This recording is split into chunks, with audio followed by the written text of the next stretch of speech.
Assistant professor के लिए अपर as का लिमिटेशन कहीं मिलता नहीं है। तो विद्यार्थियों में भारी आक्रोश है और वो बहुत ही जल्द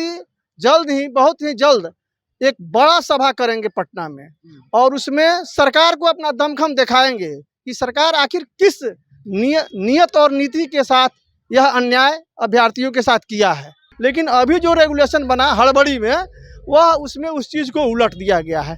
तो असिस्टेंट प्रोफेसर के जितने अभ्यर्थी हैं उनमें भारी आक्रोश है एज को लेके और 2018 का रेगुलेशन है यूजीसी का, उसके उलट जाके नियम कानून बनाने के लिए वो सरकार को पूरी तरह से कोस रहे हैं और सरकार से आशा रख रहे हैं कि उसमें अविलंब सुधार करें, नहीं तो एक बड़ा आंदोलन होगा और नियुक्ति प्रक्रिया फिर कोर्ट में चली जाएगी। पूरे कुनबे को अगर देखें, इस वेटिंग लिस्ट में जो अभ्यर्थी खड़े हैं उसमें सबसे अधिक जनरल वाले हैं, एससी एसटी वाले हैं या फिर ओबीसी वाले हैं? नहीं, देखिए सभी लोग हैं और सभी लोग एकजुट हैं इस मुद्दे पर, क्योंकि उस वर्ग में भी नुकसान हुआ है ना। 30 साल पहले तो वो लोग भी पीएचडी किया है, नेट किया है, एआरएफ किया है, तो इसमें सभी लोग हैं ना। कम या संख्या ज्यादा हो सकती है लेकिन है तो सभी लोग उसमें सभी लोग हैं। तो सरकार को इससे कुछ दिक्कतें होंगी? बिल्कुल दिक्कत होगी। अगर सरकार अपने इस रेगुलेशन में सुधार नहीं करती है तो सारे विद्यार्थी कोर्ट जाएंगे और रोड पर भी आंदोलन करेंगे और वो शीघ्र ही होगा। देखिए, बिहार सरकार की कैबिनेट की बैठक हुई बुधवार को और कैबिनेट में 28 फैसलों पर मुहर लगाया गया है, जिसमें बिहार कॉलेज सेवा और बिहार जो विश्वविद्यालय सेवा है उस पर भी मुहर लगी है। क्या कुछ अद्यतन जानकारी है वो हमने पहले ही जो हमारी खबरें हैं उसमें हमने उसका जिक्र कर दिया है। लेकिन अब सवाल ये उठ रहा है कि जो अभ्यर्थी हैं और पिछले 30 वर्षों में अगर कहें तो मात्र 3 बार कॉलेज सेवा आयोग हो या बिहार विश्वविद्यालय सेवा आयोग के तहत नियुक्तियां हो पाई है, लेकिन जो अभी स्थिति ये है कि अब अगर नियुक्तियां होती है तो जो उतने वर्षों से इंतज़ार करने वाले अभ्यर्थी हैं उनका क्या होगा, उनके एज को कैसे जो है वो मैनेज करेगी सरकार, क्या है पूरा मामला, हम इस पर आज चर्चा करेंगे। हमारे साथ आज डॉक्टर दीपक रंजन हैं और ये भी डॉक्टरेट हैं, ये भी कॉलेज सेवा के अभ्यर्थी हैं। इनसे ही हम जानकारी हासिल करते हैं। दीपक जी, क्या लगता है सरकार का जो ये फैसला आया है, इस फैसले में से कितना संतुष्ट है आपका जो कुनबा है? देखिए, इस फैसले से किसी को संतुष्टि नहीं है बिल्कुल, चूँकि बिहार सरकार की जो कैबिनेट पास किया है, बिहार असिस्टेंट प्रोफेसर बहाली के लिए 226 का जो रेगुलेशन बनाया है वह पूरी तरह से दोषपूर्ण है, क्योंकि 1996 से लेके 2026 तक 3 बार असिस्टेंट प्रोफेसर की बहाली विभिन्न इंस्टीट्यूशन द्वारा किया गया है या किया जा रहा है। तीसरी बार जो एडवर्टाइजमेंट आया था वो 2020 में आया था। वह नियुक्ति प्रोसेस अभी पूरी नहीं हुई है और हाई कोर्ट के दखल के कारण रुकी हुई है पिछले 6 साल से। तो कहने का मतलब है कि 30 साल में जब 3 बार वैकेंसी आएगी तो इसमें एज लिमिटेशन करने का क्या तुक बनता है। अगर आप रेगुलर वैकेंसी देते तो एज का लिमिटेशन करते, उसमें कोई ज़्यादा समस्या नहीं थी।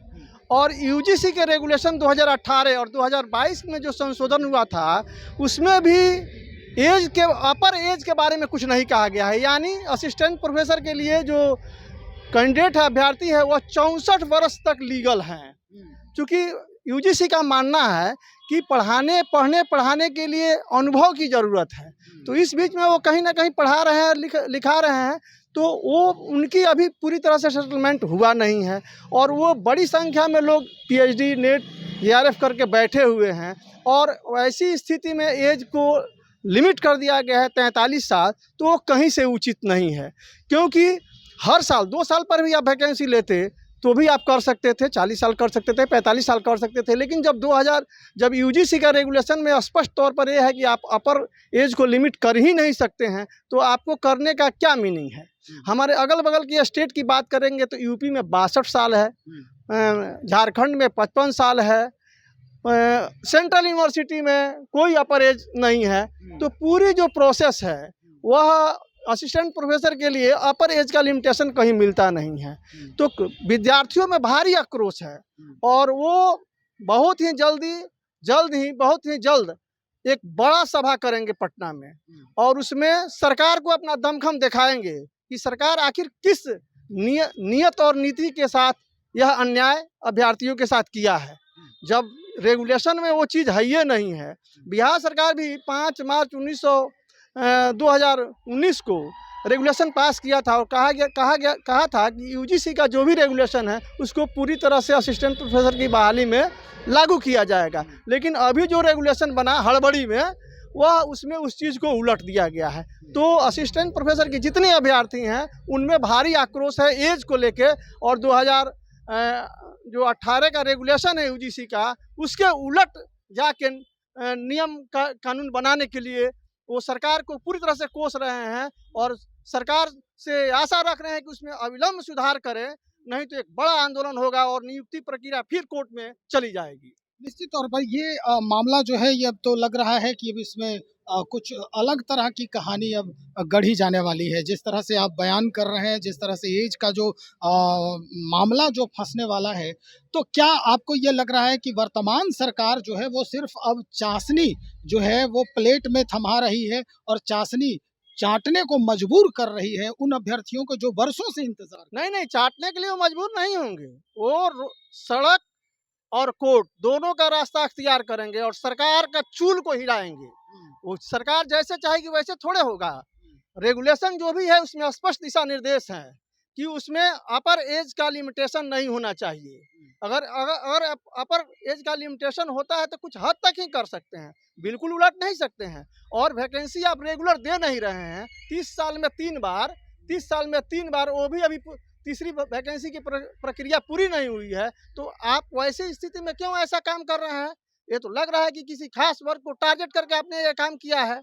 मतलब किस वर्ग को टारगेट किया जा रहा है दीपक जी, जरा स्पष्ट करें। जो अनुभवी लोग हैं, कहीं ना कहीं टीचिंग एक्सपीरियंस को लिए हुए हैं, उनको टारगेट किया गया है और उसमें फूट डालने का कोशिश किया गया है। लेकिन सभी नेट पीएचडी अभ्यर्थी संघ पूरे जोश खरोश के साथ एकजुट हैं कि हम इसका पूरी तरह से प्रतिकार करेंगे और सरकार को बैकफुट पर लाएंगे। अच्छा, ये जो 43 साल आप कह रहे हैं उम्र सीमा, वो किस वर्ग के लिए रखा गया? जो भी उम्र सीमा बनाया जाता है तो जनरल के लिए ही बनाया जाता है।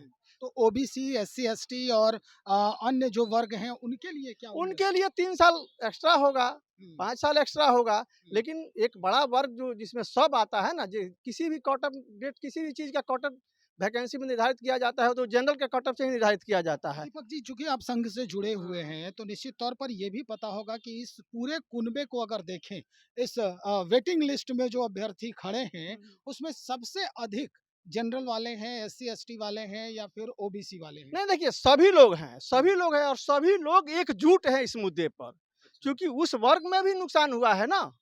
30 साल पहले तो वो लोग भी पीएचडी किया है, नेट किया है, एआरएफ किया है, तो इसमें सभी लोग हैं ना। कम या संख्या ज्यादा हो सकती है, लेकिन हैं तो सभी लोग उसमें सभी लोग हैं। तो सरकार को इससे कुछ दिक्कतें होंगी? बिल्कुल दिक्कत होगी। अगर सरकार अपने इस रेगुलेशन में सुधार नहीं करती है तो सारे विद्यार्थी कोर्ट जाएंगे और रोड पर भी आंदोलन करेंगे और वो शीघ्र ही होगा। बिहार में आंदोलन का जो नतीजा है वो तो पता ही होगा। कोई बात नहीं है, जान जाएगी लेकिन संघर्ष कंटिन्यू रहेगा। आखिर जब जान को लोगों ने अपना कैरियर को लगा ही दिया है तो जान जाएगी भी तो क्या फर्क पड़ता है। उम्र भाग रहा है दीपक जी। निश्चित रूप से उम्र भाग रहा है। लोग में कुलबुली है। जो वैकेंसी सब स्टेट 2-3 साल में हर बार करती है, यहाँ पर 10-10 साल 15-15 साल में आती है। 1996 में वैकेंसी आई थी एक बार। 1996 की जो वैकेंसी हुई वो 99 में पूरा हुआ, 2000 में पूरा हुआ। उसके बाद 2014 में आया, वो 2020 तक चला, 19 तक चला। अब 2020 में आया है, वो अभी तक नियुक्ति प्रोसेस चल ही रहा है। तो बताइए 30 साल में जब सरकार को नियुक्ति करनी ही नहीं थी तो किस लिए पीएचडी करवा रही है? बंद कर देना चाहिए सरकार को। पीएचडी कराने का कोई मीनिंग नहीं है, क्योंकि पीएचडी जो करते हैं उनका एकमात्र उद्देश्य होता है कि हम बेहतर से बेहतर संस्थान में जाके अपना अनुभव, शिक्षा को दान करेंगे, अपना अनुभव देंगे और लोगों को शिक्षित करेंगे। लेकिन जब वो कर ही नहीं पाएंगे तो किस लिए पीएचडी करेंगे? उस कोर्स को समाप्त कर देना चाहिए। यूजीसी को नेट जेआरएफ की परीक्षा लेना बंद कर देना चाहिए। क्यों करेगी जब वहाँ पर नेट का परीक्षा देने का उम्र 55 साल उन्होंने निर्धारित किया है, कोई अपर एज नहीं है। हाल फिलहाल की घटनाओं की अगर हम चर्चा करें इस मामले को लेकर, तो एक मंत्री हैं वर्तमान सरकार के, उन्होंने अभी हाल ही में कॉलेज ज्वाइन किया है। हाँ, अशोक चौधरी जी। अब अशोक चौधरी जी का ही देख लीजिए, पिछली वैकेंसी में उन्होंने ज्वाइन किया है उनका उम्र कितना है, 59 साल है, यानी उस समय 55 साल था। 1 साल में रिटायर हो हाँ, 1 साल में रिटायर होंगे, नहीं 4 साल में रिटायर होंगे, 65 है, जाएंगे। 65 है, 4 साल में 5 साल में रिटायर करेंगे। तो उनके समय में नियुक्ति 55 साल तक हुई, अभी क्यों एकाएक क्या हो गया कि 43 साल में सरकार अपर एज 43 साल करने के लिए मजबूर हो गई।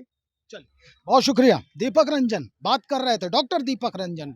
निश्चित तौर पर ये काफ़ी संशय जो है इसमें अब खड़ा हो रहा है कि अगर एज इस तरह से दे रही है सरकार, तो ये आने वाले दिनों के लिए ये अच्छा नहीं होगा, जैसा कि दीपक रंजन खुद बता रहे हैं। और लोग जो हैं, यानी जो अभ्यर्थी हैं, वो सड़क से सदन तक नापने के लिए, यानी जो दूरी है वो तय करने के लिए अब कमर कस चुके हैं।